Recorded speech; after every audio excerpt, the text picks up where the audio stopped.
To date channel के माध्यम से आज मैं आपको सक्षमता परीक्षा और शिक्षक बहाली फेज 2 बीपीएससी द्वारा आयोजित परीक्षा, विशेष रूप से सक्षमता परीक्षा देने वाले नियोजित शिक्षकों के लिए आज मैं एक महत्वपूर्ण प्रश्नों से अवगत कराने जा रहा हूं, जो कि ऐसा संभावना है कि सक्षमता परीक्षा के लिए यह अत्यंत महत्वपूर्ण होंगे और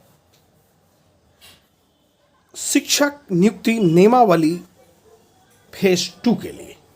जाने आप, एशियाटिक सोसाइटी की स्थापना किसने की थी? तो एशियाटिक सोसाइटी की स्थापना विलियम जोन्स ने किया था। इसके ऑप्शन बी होंगे। किसने किया था? विलियम जोन्स ने।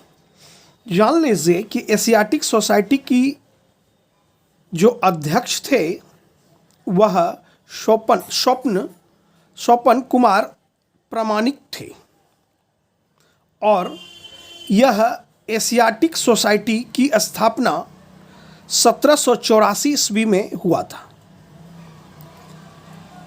एशियाटिक सोसाइटी जो था वह पूरे एशिया महाद्वीप में ज्ञान और अनुसंधान का सबसे पुराना केंद्र रहा है। नेक्स्ट क्वेश्चन, हड़प्पा सभ्यता की खुदाई किस वर्ष हुई? तो जान लें, हड़प्पा सभ्यता की खुदाई ऑप्शन ए 1921 में हुआ। 1921 में जब जॉन मार्शल भारत के पुरातात्विक विभाग के निर्देशक थे, तब दयाराम साहनी ने इस जगह पर सर्वप्रथम खुदाई की।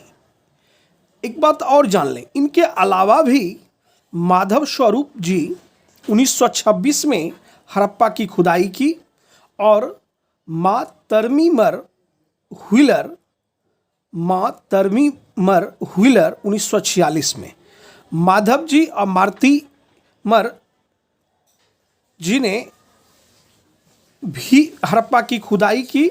एक ट्रिक है यहाँ पे, ध्यान देंगे, माधव जी और व्हीलर जी, यह दोनों एक है 1926 तो दूसरा है 1946, 2646। ध्यान रखना कि हड़प्पा सभ्यता की खुदाई दयाराम साहनी ने 1921 में, और फिर खुदाई जब हुई माधव स्वरूप जी के नेतृत्व में, तो वह 1926 में और दूसरा 1946 में। याद रहेगा जी। आगे देखिए, धौलावीरा किस राज्य में है? तो धौलावीरा गुजरात में है। धौलावीरा भारत के गुजरात राज्य के कच्छ जिले की भचाऊ तालुका में स्थित एक पुरातत्व स्थल है। धौलावीरा, ऐसा भी क्वेश्चन पूछेगा कि किस नदी के किनारे बसा हुआ है, तो आप जान लें कि धौलावीरा लूनी नदी के तट पर स्थित है। किस नदी के तट पर है? लूनी नदी के। धौलावीरा की खोज आज़ादी के बाद 1968 ईस्वी में हुआ था। धौलावीरा को खोजने वाले पुरातत्वविद जगतपति जोशी जी हैं। और एक खास बात इसके बारे में जान लें कि धौलावीरा हड़प्पा सभ्यता की यह 5वां सबसे बड़ा नगर है। ठीक है, धौलावीरा सबसे बड़ा 5वां नगर जाना जाता है। स्थानीय लोग इसे कोटा दा टिम्बा कहते हैं। धौलावीरा को क्या कहते हैं? कोटा दा टिम्बा कहते हैं। अब नेक्स्ट क्वेश्चन है, मोहनजोदड़ो किस भाषा का शब्द है? तो मोहनजोदड़ो का अर्थ मोहनजोदड़ो किस भाषा का शब्द है? तो आप यह जान लें कि सिंधी भाषा का। किस भाषा का है? सिंधी भाषा का। और जान लें कि मोहनजोदड़ो का अर्थ होता है मुर्दों का टीला। मोहनजोदड़ो की खुदाई 1922 में राखलदास बनर्जी ने की थी।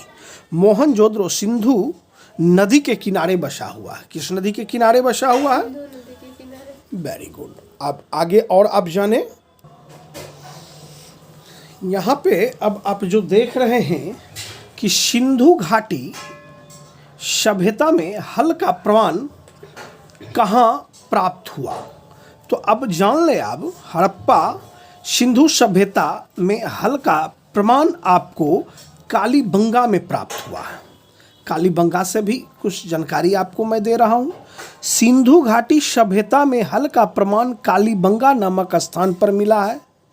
कालीबंगा एक पुरातात्विक स्थल है जो राजस्थान के हनुमानगढ़ जिले में स्थित है। नेक्स्ट क्वेश्चन, राखालदास बनर्जी ने उत्खनन कहाँ करवाया था या किसका किया था? जान लें, राखालदास बनर्जी को आर.डी. बनर्जी भी कहते हैं।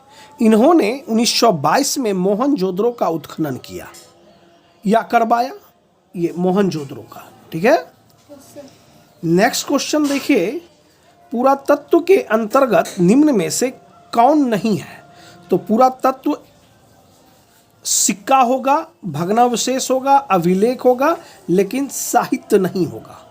ये पुरातत्व के अंतर्गत निम्न में से कौन नहीं है? तो साहित्य नहीं है, इसको नहीं माना गया है इतिहास में। नेक्स्ट क्वेश्चन, वेदों की संख्या कितनी है? तो आप जान लें, वेदों की संख्या 4 है। ऋग्वेद, यजुर्वेद, सामवेद, अथर्ववेद। महर्षि वेद व्यास के द्वारा वेद लिखा गया, अर्थात लिपिबद्ध किया गया। नेक्स्ट क्वेश्चन, अब हम लोग देखें कि कलहन द्वारा किस ऐतिहासिक ग्रंथ की रचना की गई थी? तो राजतरंगिणी की रचना की गई थी। राजतरंगिणी कलहन द्वारा रचित एक संस्कृत ग्रंथ है। यह कश्मीर के इतिहास का वर्णित एक लंबी संस्कृत कविता रूप में है। ओके,